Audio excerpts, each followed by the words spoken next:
ਬਾਪ ਤੇ ਬੇਟੇ ਅਤੇ ਰੂਹ ਪਾਕ ਦੇ ਨਾਂ ਉੱਤੇ ਆਮੀਨ। ਸਾਰਿਆਂ ਨੂੰ ਜੈ ਯਿਸੂ ਮਸੀਹ ਦੀ। ਪਿਆਰੇ ਭਰਾਓ ਤੇ ਭੈਣੋ, ਅੱਜ ਰੋਜ਼ਿਆਂ ਦੇ ਦੂਜੇ ਹਫਤੇ ਦਾ ਸ਼ਨੀਵਾਰ ਹੈ ਤੇ ਅੱਜ ਪਾਕਮਾ ਕਲੀਸਿਆ ਸੰਤ ਯੂਸਫ ਦੀ ਈਦ ਮਨਾਉਂਦੀ ਹੈ, ਜੋ ਪ੍ਰਭੂ ਯਿਸੂ ਮਸੀਹ ਦਾ ਪਾਲਣਹਾਰ ਬਾਪ ਸੀ। ਰੋਜ਼ਿਆਂ ਦੇ ਦਿਨਾਂ ਦੇ ਵਿੱਚ ਅਸੀਂ ਈਦਾਂ ਨਹੀਂ ਮਨਾਉਂਦੇ ਹਾਂ, ਲੇਕਿਨ ਸੰਤ ਯੂਸਫ ਜੋ ਕਿ ਮੁਕਤੀਕਾਰੀ ਯੋਜਨਾ ਦੇ ਵਿੱਚ ਇੱਕ ਅਹਿਮ ਸਹਿਯੋਗੀ ਸੀ, ਪਾਕਮਾ ਕਲੀਸਿਆ ਉਸ ਨੂੰ ਬਹੁਤ ਖਾਸ ਥਾਂ ਕਲੀਸਿਆ ਦੇ ਵਿੱਚ ਦਿੰਦੀ ਹੈ। ਇਸੇ ਕਰਕੇ ਹੀ ਅੱਜ ਅਸੀਂ ਇਹ ਮਹਾ ਈਦ ਮਨਾ ਰਹੇ ਹਾਂ। ਤੇ ਪਿਆਰਿਓ, ਅੱਜ ਜਦ ਅਸੀਂ ਇਹ ਈਦ ਮਨਾ ਰਹੇ ਹਾਂ, ਆਓ ਅਸੀਂ ਅੱਜ ਪਾਕ ਕਲਾਮ ਦੇ ਉੱਤੇ ਧਿਆਨ ਕਰੀਏ। ਅੱਜ ਪਾਕ ਕਲਾਮ ਦੇ ਵਿੱਚੋਂ ਅਸੀਂ ਅੱਜ 3 ਪਾਠ ਸੁਣਾਂਗੇ। ਅੱਜ ਦਾ ਪਹਿਲਾ ਪਾਠ ਦੂਜਾ ਸੈਮੂਅਲ ਉਸ ਦਾ 7ਵਾਂ ਅਧਿਆਇ 4 ਤੋਂ 5, 12 ਤੋਂ 14 ਅਤੇ 16ਵੀਂ ਐਤ। ਅੱਜ ਦਾ ਦੂਜਾ ਪਾਠ ਰੋਮ ਦੀ ਵਿਸ਼ਵਾਸ ਸੰਗਤ ਨੂੰ ਸੰਤ ਪੌਲੁਸ ਦਾ ਖੱਤ ਉਸ ਦਾ 4ਥਾ ਅਧਿਆਇ 13ਵੀਂ ਐਤ, 16 ਤੋਂ 18 ਅਤੇ 22 ਐਤ।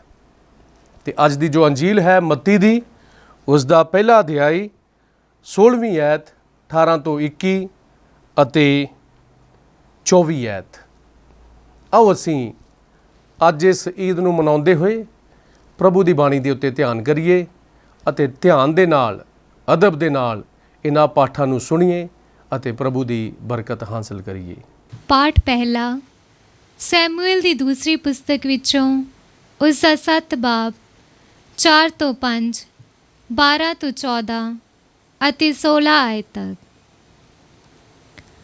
ਪਰ ਉਸ ਰਾਤ ਨਾਥਾਨ ਨਬੀ ਕੋਲ ਪ੍ਰਭੂ ਦਾ ਇਹ ਸੰਦੇਸ਼ ਦਾਊਦ ਲਈ ਆਇਆ, ਤੂੰ ਜਾ ਕੇ ਮੇਰੇ ਦਾਸ ਦਾਊਦ ਨੂੰ ਕਹਿ, ਤੂੰ ਮੇਰੇ ਲਈ ਘਰ ਨਹੀਂ ਬਣਾਵੇਂਗਾ।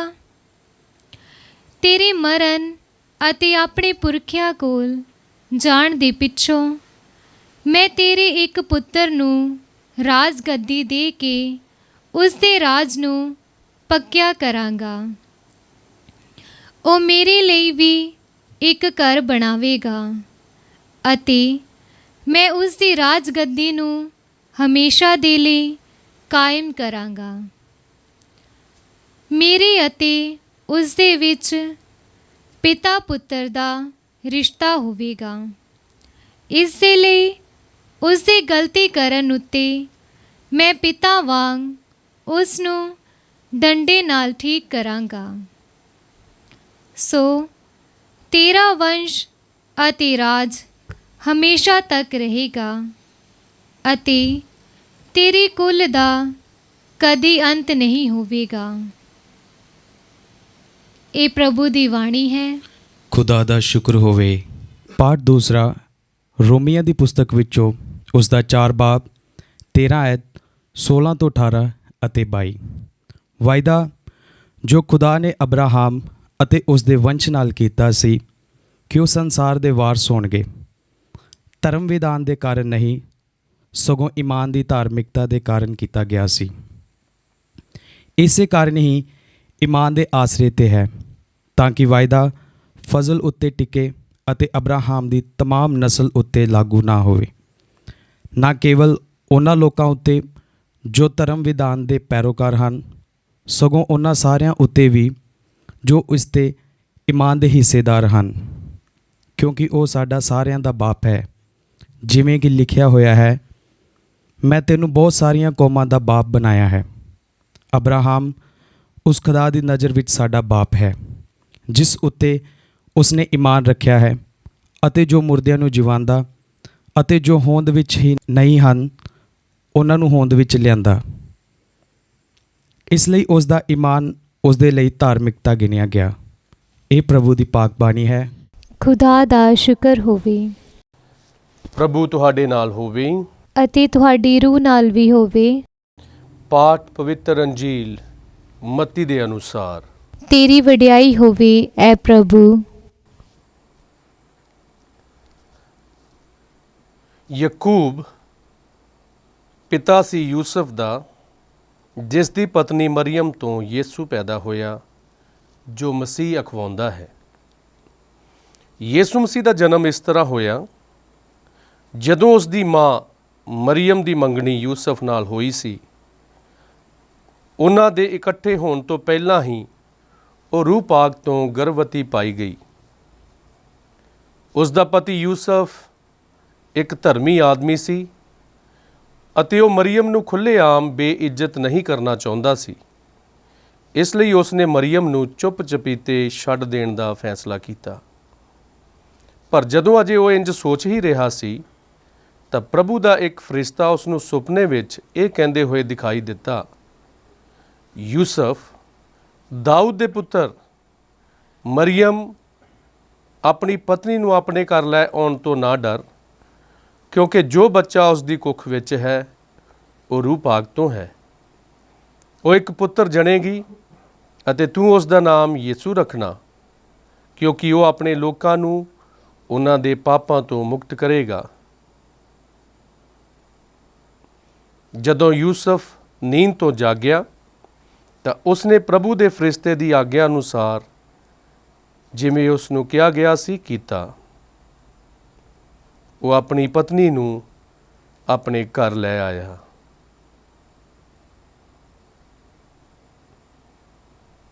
ਪ੍ਰਭੂ ਦੀ ਅੰਜੀਲ। ਤੇਰੀ ਮਹਿਮਾ ਹੋਵੇ ਐ ਮਸੀਹਾ।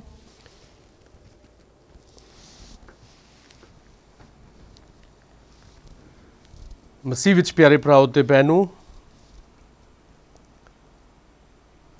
ਅੱਜ ਦੇ ਇਹਨਾਂ ਤਿੰਨਾਂ ਪਾਠਾਂ ਤੋਂ ਸਾਨੂੰ ਇੱਕ ਬਹੁਤ ਵਧੀਆ ਸਿੱਖਿਆ ਮਿਲਦੀ ਹੈ ਤੇ ਉਹ ਸਿੱਖਿਆ ਇਹ ਹੈ ਕਿ ਖੁਦਾ ਆਪਣੇ ਲੋਕਾਂ ਦੇ ਨਾਲ ਗੱਲਾਂ ਕਰਦਾ ਸੀ। ਅੱਜ ਦੇ ਦੂਜੇ ਪਾਠ ਦੇ ਵਿੱਚ ਅਸੀਂ ਸੁਣਿਆ ਹੈ, ਸੰਤ ਪੌਲੁਸ ਸਾਨੂੰ ਦੱਸਦਾ ਹੈ ਕਿ ਅਬਰਾਹਮ ਦੇ ਨਾਲ ਖੁਦਾ ਨੇ ਸਿੱਧੀ ਗੱਲਬਾਤ ਕੀਤੀ, ਸਿੱਧਾ ਉਸ ਦੇ ਨਾਲ ਬੋਲਿਆ। ਅਤੇ ਅੱਜ ਦੇ ਪਹਿਲੇ ਪਾਠ ਦੇ ਵਿੱਚ ਅਸੀਂ ਦੇਖਦੇ ਹਾਂ ਕਿ ਦਾਊਦ ਦੇ ਕੋਲ ਨਥਾਨ ਨਬੀ ਦੇ ਰਾਹੀਂ ਪ੍ਰਭੂ ਦਾ ਸੰਦੇਸ਼ ਆਉਂਦਾ ਹੈ। ਅੱਜ ਦੀ ਅੰਜੀਲ ਦੇ ਵਿੱਚ ਸਵਰਗਦੂਤ ਦੇ ਰਾਹੀਂ ਯੂਸਫ ਨੂੰ ਸੰਦੇਸ਼ ਮਿਲਦਾ ਹੈ। ਭਾਵ ਇਹ ਹੈ ਕਿ ਖੁਦਾ ਸਮੇਂ-ਸਮੇਂ ਤੇ ਆਪਣੇ ਚੁਣੇ ਹੋਏ ਅਤੇ ਆਪਣੇ ਪਿਆਰੇ ਲੋਕਾਂ ਦੇ ਨਾਲ ਗੱਲਬਾਤ ਕਰਦਾ ਸੀ। ਹਾਂ ਪਿਆਰਿਓ, ਸਵਾਲ ਇੱਥੇ ਇਹ ਹੈ ਕਿ ਪ੍ਰਭੂ ਨੇ ਆਪਣੇ ਚੁਣੇ ਹੋਏ ਲੋਕਾਂ ਨਾਲ ਗੱਲਾਂ ਕੀਤੀਆਂ, ਪਰ ਚੁਣੇ ਹੋਏ ਲੋਕਾਂ ਨੇ ਵੀ ਪ੍ਰਭੂ ਦੀਆਂ ਗੱਲਾਂ ਦੇ ਉੱਤੇ ਵਿਸ਼ਵਾਸ ਕੀਤਾ। ਅੱਜ ਅਸੀਂ ਗੱਲ ਵਿਸ਼ਵਾਸ ਦੀ ਕਰਾਂਗੇ। ਅਬਰਾਹਮ ਨੇ ਖੁਦਾ ਦੀਆਂ ਗੱਲਾਂ ਦੇ ਉੱਤੇ ਵਿਸ਼ਵਾਸ ਕੀਤਾ ਅਤੇ ਉਹ ਆਪਣੇ ਈਮਾਨ ਦੇ ਕਾਰਨ ਧਰਮੀ ਠਹਿਰਾਇਆ ਗਿਆ ਅਤੇ ਉਹ ਬਹੁਤ ਸਾਰੀਆਂ ਕੌਮਾਂ ਦਾ ਬਾਪ ਵੀ ਅਖਵਾਇਆ ਗਿਆ ਤੇ ਉਹ ਬਾਪ ਹੈ। ਅੱਜ ਵੀ ਅਸੀਂ ਅਬਰਾਹਮ ਨੂੰ ਈਮਾਨ ਵਿੱਚ ਸਾਡਾ ਬਾਪ ਆਖਦੇ ਹਾਂ, ਕਿਉਂਕਿ ਉਸ ਨੇ ਖੁਦਾ ਦੀਆਂ ਗੱਲਾਂ ਦੇ ਉੱਤੇ ਵਿਸ਼ਵਾਸ ਕੀਤਾ। ਦੂਜੇ ਪਾਸੇ ਅਸੀਂ ਦੇਖਦੇ ਹਾਂ ਕਿ ਦਾਊਦ ਨੇ ਖੁਦਾ ਦੀ ਬਾਣੀ ਜੋ ਨਥਾਨ ਦੇ ਰਾਹੀਂ ਉਸ ਦੇ ਕੋਲ ਆਈ ਸੀ, ਉਸ ਉਤੇ ਵਿਸ਼ਵਾਸ ਕੀਤਾ, ਈਮਾਨ ਲਿਆਂਦਾ, ਕਿਉਂਕਿ ਪਹਿਲਾਂ ਦਾਊਦ ਖੁਦ ਖੁਦਾ ਦੀ ਹੈਕਲ ਨੂੰ ਬਣਾਉਣਾ ਚਾਹੁੰਦਾ ਸੀ, ਲੇਕਿਨ ਨਥਾਨ ਦੇ ਰਾਹੀਂ ਪ੍ਰਭੂ ਦਾ ਸੰਦੇਸ਼ ਦਾਊਦ ਦੇ ਕੋਲ ਆਇਆ ਕਿ ਮੈਂ ਤੇਰੇ ਆਪਣੇ ਟੱਬਰ ਦੇ ਵਿੱਚੋਂ ਤੇਰੀ ਸੰਤਾਨ ਨੂੰ ਤੇਰੇ ਵਾਂਗ ਮਹਾਨ ਬਣਾਵਾਂਗਾ ਅਤੇ ਉਹ ਬੇਟਾ ਮੇਰੇ ਲਈ ਹੈਕਲ ਬਣਾਵੇਗਾ। ਪਿਆਰਿਓ, ਦਾਊਦ ਉਸ ਸਮੇਂ ਇੱਕ ਮਹਾਨ ਬਾਦਸ਼ਾਹ ਸੀ, ਲੇਕਿਨ ਜੋ ਵੀ ਸੰਦੇਸ਼ ਨਥਾਨ ਦੇ ਰਾਹੀਂ ਦਾਊਦ ਨੂੰ ਮਿਲਿਆ, ਦਾਊਦ ਨੇ ਉਸ ਉੱਤੇ ਵਿਸ਼ਵਾਸ ਕੀਤਾ। ਅੱਜ ਇੱਕ ਹੋਰ ਅੰਜੀਲ ਦੇ ਵਿੱਚ ਅਸੀਂ ਸ਼ਖਸ ਦੇ ਬਾਰੇ ਸੁਣਿਆ ਹੈ ਅਤੇ ਉਹ ਸ਼ਖਸ ਹੋਰ ਕੋਈ ਨਹੀਂ ਸੰਤ ਯੂਸਫ ਹੈ, ਜਿਸ ਨੇ ਪ੍ਰਭੂ ਦੀਆਂ ਗੱਲਾਂ ਦੇ ਉੱਤੇ ਵਿਸ਼ਵਾਸ ਕੀਤਾ ਅਤੇ ਪ੍ਰਭੂ ਦੀਆਂ ਉਹ ਗੱਲਾਂ ਉਸ ਨੂੰ ਕਿਸ ਤਰ੍ਹਾਂ ਮਿਲੀਆਂ। ਸੁਪਨੇ ਦੇ ਰਾਹੀਂ, ਸੁਪਨੇ ਦੇ ਵਿੱਚ ਸਵਰਗਦੂਤ ਨੇ ਉਸ ਨੂੰ ਦਰਸ਼ਨ ਦੇ ਕੇ ਖੁਦਾ ਦਾ ਸੰਦੇਸ਼ ਦਿੱਤਾ ਕਿ ਉਹ ਮਰੀਅਮ ਨੂੰ ਆਪਣੀ ਪਤਨੀ ਬਣਾਉਣ ਤੋਂ ਨਾ ਡਰੇ, ਕਿਉਂਕਿ ਜੋ ਉਸ ਦੀ ਕੁੱਖ ਵਿੱਚ ਹੈ ਉਹ ਰੂਹ ਪਾਕ ਦੇ ਵੱਲੋਂ ਹੈ। ਹਾਂ ਪਿਆਰਿਓ, ਜਿਸ ਤਰ੍ਹਾਂ ਮੈਂ ਸ਼ੁਰੂ ਦੇ ਵਿੱਚ ਦੱਸਿਆ ਹੈ ਕਿ ਪਾਕਮਾ ਕਲੀਸਿਆ ਸੰਤ ਯੂਸਫ ਨੂੰ ਇੱਕ ਅਹਿਮ ਦਰਜਾ ਦਿੰਦੀ ਹੈ, ਕਿਉਂਕਿ ਉਸ ਨੇ ਮੁਕਤੀਕਾਰੀ ਯੋਜਨਾ ਦੇ ਵਿੱਚ ਅਹਿਮ ਭੂਮਿਕਾ ਨਿਭਾਈ। ਉਸ ਨੇ ਪ੍ਰਭੂ ਦੀਆਂ ਗੱਲਾਂ ਦੇ ਉੱਤੇ ਵਿਸ਼ਵਾਸ ਕੀਤਾ, ਮਰੀਅਮ ਨੂੰ ਆਪਣੇ ਘਰ ਵਿੱਚ ਲਿਆਂਦਾ ਅਤੇ ਉਸ ਦੇ ਘਰ ਵਿੱਚ ਯਿਸੂ ਦਾ ਜਨਮ ਹੋਇਆ, ਜੋ ਸਾਡਾ ਮੁਕਤੀਦਾਤਾ ਹੈ। ਹਾਂ ਪਿਆਰਿਓ, ਅੱਜ ਪਾਕਮਾ ਕਲੀਸਿਆ ਇਸ ਮਹਾਨ ਸੰਤ ਦੀ ਈਦ ਮਨਾ ਰਹੀ ਹੈ। ਅੱਜ ਅਸੀਂ ਜੋ ਧਰਮੀ ਲਫ਼ਜ਼ ਹੈ ਇਹ ਦੋ ਪਾਠਾਂ ਦੇ ਵਿੱਚ ਸੁਣਿਆ ਹੈ, ਦੂਜੇ ਪਾਠ ਵਿੱਚ ਅਤੇ ਅੰਜੀਲ ਦੇ ਵਿੱਚ। ਹੁਣ ਧਰਮੀ ਤੋਂ ਕੀ ਭਾਵ ਹੈ? ਅਸੀਂ ਸੁਣਿਆ ਹੈ ਕਿ ਅਬਰਾਹਮ ਨੂੰ ਈਮਾਨ ਦੇ ਵਿੱਚ ਸਾਰਿਆਂ ਦਾ ਬਾਪ ਆਖਿਆ ਜਾਂਦਾ ਹੈ ਅਤੇ ਉਹ ਬਾਪ ਦਾ ਦਰਜਾ ਉਸ ਨੂੰ ਉਸ ਦੀ ਧਾਰਮਿਕਤਾ ਦੇ ਕਾਰਨ ਮਿਲਿਆ। ਤੇ ਧਾਰਮਿਕਤਾ ਉਹਦੀ ਕਿੱਥੇ ਛੁਪੀ ਹੋਈ ਸੀ? ਖੁਦਾ ਦੀ ਮਰਜ਼ੀ ਨੂੰ ਪੂਰਾ ਕਰਨ ਦੇ ਵਿੱਚ। ਉਸਨੇ ਆਪਣੀ ਜ਼ਿੰਦਗੀ ਦੇ ਵਿੱਚ ਹਮੇਸ਼ਾ ਖੁਦਾ ਦੀ ਮਰਜ਼ੀ ਨੂੰ ਪੂਰਿਆ ਕੀਤਾ। ਅੱਜ ਅਸੀਂ ਦੂਸਰੇ ਸ਼ਖਸ ਦੇ ਬਾਰੇ ਵੀ ਸੁਣਿਆ ਹੈ ਕਿ ਯੂਸਫ ਇੱਕ ਧਰਮੀ ਆਦਮੀ ਸੀ। ਦੇਖੋ, ਜ਼ਿਆਦਾ ਯੂਸਫ ਦੇ ਬਾਰੇ ਨਹੀਂ ਬਿਆਨ ਕੀਤਾ ਗਿਆ, ਸਿਰਫ ਇਹੋ ਹੀ ਲਾਈਨ ਅੰਜੀਲ ਦੇ ਵਿੱਚ ਦਰਜ ਹੈ ਕਿ ਯੂਸਫ ਇੱਕ ਧਰਮੀ ਆਦਮੀ ਸੀ। ਧਰਮੀ ਤੋਂ ਭਾਵ ਇਹੋ ਹੀ ਹੈ ਕਿ ਉਸਨੇ ਖੁਦਾ ਦੀ ਮਰਜ਼ੀ ਨੂੰ ਪੂਰਿਆ ਕੀਤਾ, ਖੁਦਾ ਦੇ ਵਚਨ ਦੇ ਉੱਤੇ ਉਸਨੇ ਈਮਾਨ ਰੱਖਿਆ। ਈਮਾਨ ਦੇ ਕਾਰਨ ਇਹ ਵੀ ਧਰਮੀ ਅਖਵਾਇਆ, ਈਮਾਨ ਦੇ ਕਾਰਨ ਹੀ ਸਾਡਾ ਪਿਤਾ ਅਬਰਾਹਮ ਵੀ ਧਰਮੀ ਅਖਵਾਇਆ ਗਿਆ। ਤੇ ਅੱਜ ਦੇ ਦੂਜੇ ਪਾਠ ਦੇ ਵਿੱਚ ਸੰਤ ਪੌਲੁਸ ਕਹਿੰਦਾ ਹੈ ਕਿ ਜੇਕਰ ਅਬਰਾਹਮ ਸਾਰੀਆਂ ਕੌਮਾਂ ਦਾ ਬਾਪ ਹੈ ਤਾਂ ਉਹ ਈਮਾਨ ਦੇ ਕਰਕੇ ਹੈ। ਜੇਕਰ ਉਹ ਈਮਾਨ ਦੇ ਵਿੱਚ ਪੱਕਾ ਸੀ ਤਾਂ ਖੁਦਾ ਨੇ ਉਸ ਨੂੰ ਇਹ ਐਡਾ ਵੱਡਾ ਰੁਤਬਾ ਦਿੱਤਾ। ਅੱਜ ਜਦ ਅਸੀਂ ਇਹ ਈਦ ਮਨਾ ਰਹੇ ਹਾਂ ਤੇ ਸਾਡੇ ਲਈ ਕੀ ਸਿੱਖਿਆ ਹੈ? ਅਸੀਂ ਜੋ ਮੌਜੂਦਾ ਸਮੇਂ ਦੇ ਵਿੱਚ ਖੁਦਾ ਦੇ ਪੈਰੋਕਾਰ ਹਾਂ, ਖੁਦਾ ਦੇ ਧੀਆਂ ਪੁੱਤਰ ਹਾਂ, ਅੱਜ ਦਾ ਇਹ ਵਚਨ ਸਾਨੂੰ ਕੀ ਸੰਦੇਸ਼ ਦਿੰਦਾ ਹੈ? ਪਹਿਲਾ ਸੰਦੇਸ਼ ਇਹੋ ਹੀ ਹੈ ਕਿ ਖੁਦਾ ਅੱਜ ਵੀ ਆਪਣੇ ਲੋਕਾਂ ਦੇ ਨਾਲ ਗੱਲਾਂ ਕਰਦਾ ਹੈ, ਗੱਲਾਂ ਕਰਨੀਆਂ ਚਾਹੁੰਦਾ ਹੈ, ਸਿਰਫ ਅਸੀਂ ਧਿਆਨ ਦੇਣਾ ਹੈ। ਅਬਰਾਹਮ ਨੇ ਧਿਆਨ ਦਿੱਤਾ, ਵਿਸ਼ਵਾਸ ਕੀਤਾ। ਯੂਸਫ ਨੇ ਖੁਦਾ ਦੇ ਵਚਨ ਦੇ ਵੱਲ ਧਿਆਨ ਦਿੱਤਾ ਅਤੇ ਵਚਨ ਅਨੁਸਾਰ ਆਪਣਾ ਜੀਵਨ ਗੁਜ਼ਾਰਿਆ। ਅਸੀਂ ਵੀ ਪ੍ਰਭੂ ਦੇ ਵਚਨ ਵੱਲ ਧਿਆਨ ਦੇਣਾ ਹੈ। ਹੁਣ ਸਾਡੇ ਕੋਲ ਪ੍ਰਭੂ ਦਾ ਵਚਨ ਸਿੱਧਾ ਨਹੀਂ ਆਵੇਗਾ, ਸਿੱਧਾ ਖੁਦਾ ਸਾਡੇ ਨਾਲ ਗੱਲ ਨਹੀਂ ਕਰੇਗਾ ਜਾਂ ਨਬੀਆਂ ਦੇ ਦੁਆਰਾ ਸਾਡੇ ਨਾਲ ਨਹੀਂ ਗੱਲ ਕਰੇਗਾ। ਹੁਣ ਖੁਦਾ ਨੇ ਸਾਨੂੰ ਆਪਣਾ ਕਲਾਮ ਦੇ ਦਿੱਤਾ ਹੈ, ਹੁਣ ਖੁਦਾ ਨੇ ਸਾਨੂੰ ਆਪਣੀ ਬਾਣੀ ਦੇ ਦਿੱਤੀ ਹੈ। ਜਦੋਂ ਵੀ ਅਸੀਂ ਖੁਦਾ ਨਾਲ ਗੱਲ ਕਰਨੀ ਹੈ, ਆਪਣੀ ਬਾਈਬਲ ਖੋਲੀਏ, ਖੁਦਾ ਦੇ ਨਾਲ ਗੱਲਾਂ ਕਰੀਏ। ਜਦੋਂ ਵੀ ਅਸੀਂ ਗੱਲ ਕਰਨੀ ਹੈ, ਬਾਈਬਲ ਖੋਲੋ, ਖੁਦਾ ਦੇ ਨਾਲ ਗੱਲਾਂ ਕਰੋ ਤੇ ਖੁਦਾ ਆਪਣੀ ਬਾਣੀ ਦੇ ਰਾਹੀਂ ਸਾਡੇ ਨਾਲ ਗੱਲਾਂ ਕਰੇਗਾ। ਹਾਂ ਪਿਆਰਿਓ, ਪਹਿਲੀ ਗੱਲ ਅਸੀਂ ਇਹ ਵਿਸ਼ਵਾਸ ਕਰਨਾ ਹੈ ਕਿ ਖੁਦਾ ਅੱਜ ਵੀ ਸਾਡੇ ਨਾਲ ਗੱਲਾਂ ਕਰਨੀਆਂ ਚਾਹੁੰਦਾ ਹੈ। ਉਹ ਚਾਹੁੰਦਾ ਹੈ ਕਿ ਅਸੀਂ ਉਹਦੀ ਆਵਾਜ਼ ਨੂੰ ਸੁਣੀਏ।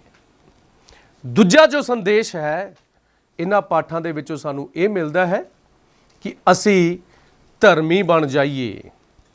ਜਿਸ ਤਰ੍ਹਾਂ ਅਬਰਾਹਮ ਸਾਡਾ ਬਾਪ ਈਮਾਨ ਦੇ ਕਾਰਨ ਧਰਮੀ ਬਣ ਗਿਆ, ਸੰਤ ਯੂਸਫ ਆਪਣੇ ਈਮਾਨ ਦੇ ਕਰਕੇ ਇੱਕ ਧਰਮੀ ਆਦਮੀ ਅਖਵਾਇਆ, ਅਸੀਂ ਵੀ ਧਰਮੀ ਬਣ ਜਾਈਏ।